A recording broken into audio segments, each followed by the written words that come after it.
और जब बनाओ सिंगार को, लिपस्टिक क्रीम पाउडर को, जब चुपड़ चुपड़ के निकलोगी बाजारों में, फिरोगी घूमोगी, तो ये लड़के क्या तुम्हें अपनी बहन बनाएंगे? 250 ग्राम चुपड़ोगी जब क्रीम, और एक और वो आता पाउडर, पता नहीं कौन सा, जानते हो ये पाउडर का नाम क्या? Water proof powder. औरतों ने सोचा कि जब बारिश होती है तो हमारा चेहरा धुल जाता, तो आनी काली तेली निकलते, तो अब उन्होंने वाटर प्रूफ पाउडर बनवा लिया। अब चाहे कितना पानी आए वो पाउडर लगा रहेगा। अब वो पाउडर तब भी नहीं छूटेगा जब उसका आदमी उसको चूमेगा, चाटेगा, तब भी उसके मुंह में चला जाएगा, लेकिन छूटेगा नहीं। उसका शौहर अजीब किस्म का पाउडर आता है, अजीब सब, देखिए उसकी शक्ल तक नहीं देखी जाती, लेकिन बड़े शौक से लगाते हैं।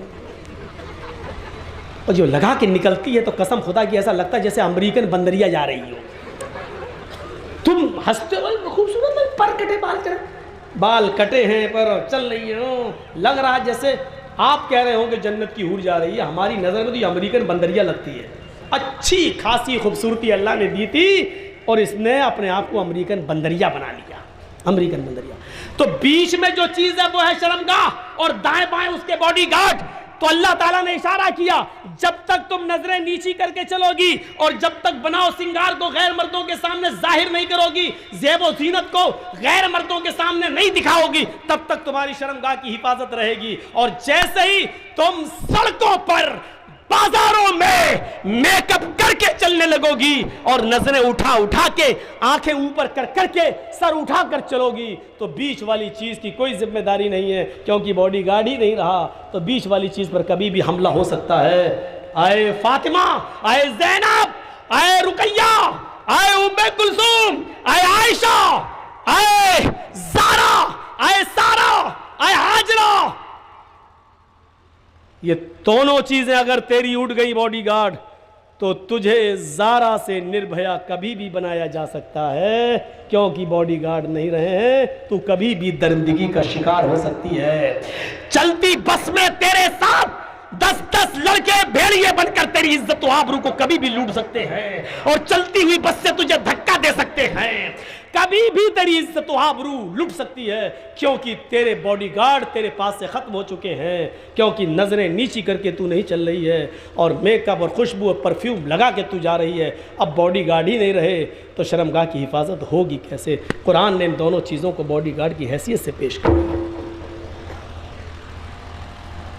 वह अहसनत फरजहा, और जो अपनी शर्मगाह की हिफाजत करती हो, 3 चीज़ें, जो 5 वक्त की नमाज पढ़ती हो और रमज़ान के पूरे महीने के रोज़े रखती हो और अपनी शर्मगाह की हिफाजत करती हो, वह अताअत बालहा, और चौथी चीज़ जो अपनी शौहर की खिदमत करती हो, इताअत व फरमाबरदारी करती हो। सुन लो, औरत सिर्फ अपने शौहर की इताअत व फरमाबरदारी करने के लिए पैदा की गई है,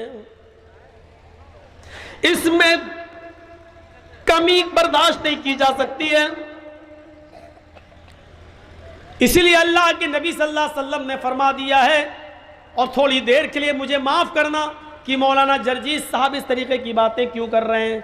अल्लाह के रसूल ने इसीलिए इशारा किया है, आए ख्वातीन, आए लेडीज़, आए औरतों, तुम्हारा शौहर थका हुआ, मांदा हुआ, परेशान हाल, बिजनेस करके, मजदूरी करके जब थका हुआ घर में आता है, तो औरत की जिम्मेदारी होती है कि वो अपने थके हुए शौहर का खुलकर इस्तेमाल करे।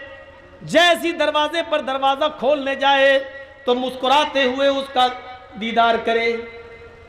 यहाँ होता उल्टा है, औरत बेचारा, आदमी दिन भर बेचारा काम करके आया और जैसी घर में घुसा बीवी ने अपनी दास्तान सुनाना शुरू कर दी। प्लग खराब हो गया बिजली का, पंखा नहीं चल रहा है, मोटर फूक गया। अरे अल्लाह की बंदी, ये बात थोड़ी देर में भी कह सकती थी। तेरा शौहर घर में आया है, वो तेरा शौहर है, बिजली मैकेनिक नहीं है जो बिजली संभालेगा।